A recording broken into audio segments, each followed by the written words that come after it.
करते हैं। ईरान ने 3 अमरीकी तैयारे तबाह करने का दावा कर दिया। पासदारान इनकलाब ने उर्दन के अल अजरक एयरबेस पर हमले की वीडियो जारी कर दी। पासदारान ने दावा किया है कि हमले में 3 अमरीकी F-35 तैयारे तबाह किए गए। मुतादिद अमरीकी अफसर और अहलकार मारे गए। ईरान ने कुवैत में भी अमरीकी अड्डे को निशाना बनाया। 2 ड्रोन, हैंगर और ईंधन डिपो तबाह करने का दावा किया। पासदारान इनकलाब का कहना है अमरीकी हमलों में ताउन करने वाले मुल्क सख्त जवाब के लिए तैयार रहें। खत्ते से आखिरी अमरीकी फौजी के इनखला तक मज़ाहमत जारी रहेगी। अमरीकी फौजी कमांड ने तैयारे गिराने का ईरानी दावा मुस्तरद कर दिया। सेंटकॉम ने बयान में कहा उर्दन में F-35 तैयारे तबाह या नुकसान का शिकार नहीं हुए। ईरानी मिसाइल और ड्रोन या तो रोक लिए गए या अहदाफ तक नहीं पहुंच सके। सेंटकॉम ने ईरानी मीडिया की इस खबर को भी गलत करार दिया कि ऑयल टैंकर MT नौरा अमरीकी नाकाबंदी उबूर कर गया। अमरीका के 20 से ज्यादा जंगी जहाज, सैकड़ों तैयारे और हजारों एहलकार नाकाबंदी पर अमल दरामद यकीनी बना रहे हैं।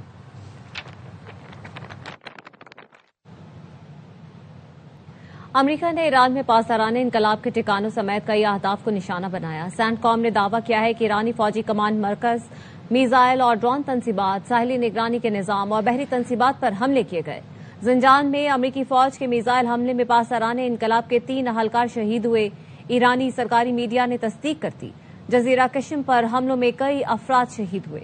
ईरानी हुकाम का कहना है जजीरा कश्म में आबादी को निशाना बनाया गया। हुर्मुज़गान, खोजिस्तान, अहवाज, अब्दान, शादगान में भी धमाके सुने गए।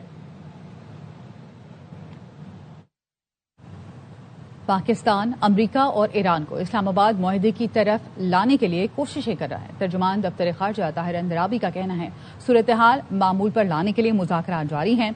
नॉन स्टेट एक्टर्स की जानिब से सऊदी अरब पर हमलों की पाकिस्तान ने मजम्मत की है।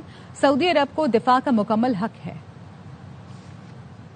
The prevailing tensions and hostilities, Pakistan reiterates that dialogue and diplomacy remains the only viable path forward.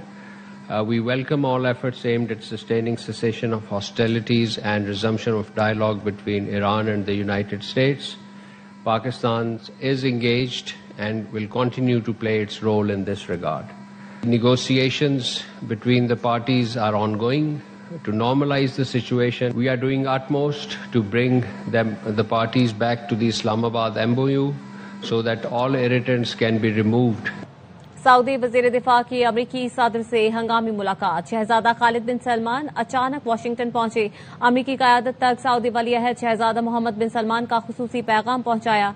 शहजादा खालिद ने अमरीकी नायब सदर JD Vance से भी मुलाकात की। सऊदी वजीर दिफा ने कहा इसराइली वजीर आजम नेतन्याहू ईरान से कशीदगी बढ़ाने पर जोर दे रहे हैं। सऊदी अरब कशीदगी में कमी का ख्वाहां है। सऊदी वजीर दिफा ने कहा हमारा मकसद कशीदगी बढ़ाना नहीं बल्कि जारहियत का जवाब देना था। ईरान नवाज इराकी मलेशिया ने सऊदी बुनियादी ढांचे और तबानाई तंसीबात पर हमले करके सुर्ख लकीर उबूर की थी। भारत की लोकसभा में इस बार बहस सिर्फ सियासत तक महदूद नहीं रही। जेंसी के वायरल अल्फाज से हुक्मरान इत्तेहाद और अपोजिशन के अरकान ने लफ्जी गोलाबारी को नया रंग दिया। गुने हुइयां पुचू पुचू इस्तीफा दे दो आज हमारा जन्मदिन। इससे बड़ा डेलुलू दूसरा नहीं है। Modi ji clocked it. हम जो डिलुलू के बारे में बोलते हैं ना, आप जो डिलुलू में ना रहना वो आपके साथ। जेंसी की डिक्शनरी की लोकसभा में एंट्री। हुक्मरान इत्तेहाद और ऑपोजिशन दोनों के अरकान ने अपनी तकरीर में जेंजी इस्तिलाहात इस्तेमाल की। कांग्रेस रुकन दीपेंद्र सिंह हुड्डा ने कहा कि जेंजी ने इस्तीफा भी बड़े प्यार से मांगा। आपसे इस्तीफा भी मांगते थे तो कहते थे पुचू पुचू इस्तीफा दे दो आज हमारा जन्मदिन। शिवसेना के श्रीकांत शिंदे ने कांग्रेस को जेंजी अंदाज में जवाब दिया। बच्चे यहाँ पर आंदोलन कर रहे हैं, हम क्या कर रहे हैं? एक रुकन ने ऑपोजिशन को क्लॉक इट यानी हकीकत को समझने की जरूरत पर जोर दिया। पर अगर मैं जेंसी की भाषा को बोरो करूं, then I will have to say Modi ji clocked it. बाज़ अरकान ने ऑपोजिशन के रवैये पर फोमो और MIA तबसरा करते हुए जैसे अल्फाज इस्तेमाल किए। उनको फोमो हुआ, FOMO, fear of missing out. Opposition ने नौजवानों में मकबूल वायरल इस्तिलाह वास्ते गुने हुइया का हवाला दिया जो सोशल मीडिया पर तेजी से मकबूल हुई थी। वास्ते गुने हुइयां एक नारा देते थे, वास्ते गुने हुइयां। आपको समझ ना आए तो आप घर जाके गूगल पे आप सर्च कर लेना है क्या नारा है। हुक्मरान इत्तेहाद के एक रुकन ने ऑपोजिशन पर तनकीद करते हुए डिलुलू की इस्तिलाह इस्तेमाल की। ऑपोजिशन रुकन ने भी दिया करारा जवाब, कहा मोदी सरकार डिलुलू यानी ख्याली दुनिया में रह रही है। उन्होंने शायद इंस्टाग्राम नहीं देखा था बीजेपी के लोगों ने। हम जो डिलुलू के बारे में बोले ना, आप भी उस डिलुलू में ना रहना कि वो आपके साथ है। फ्रेंड्स इतने सारे फ्रेंड्स, इतने सारे पाकिस्तानी फ्रेंड्स, इतने सारे चाइनीज एजेंट फ्रेंड्स हैं आपके। मोदी का फ्रेंड्स मोमेंट बैकफायर कर गया। प्रियंका ने मोदी को दिल का एंगल बदलने का मशवरा दिया। आप जेन जी का भरोसा वापस जीतना चाहते हैं तो नए नए एंगल से, अपने फोन से नए नए वीडियो बनाने से नहीं होगा। प्रधानमंत्री जी को कैमरे का एंगल नहीं, दिल का एंगल बदलना पड़ेगा।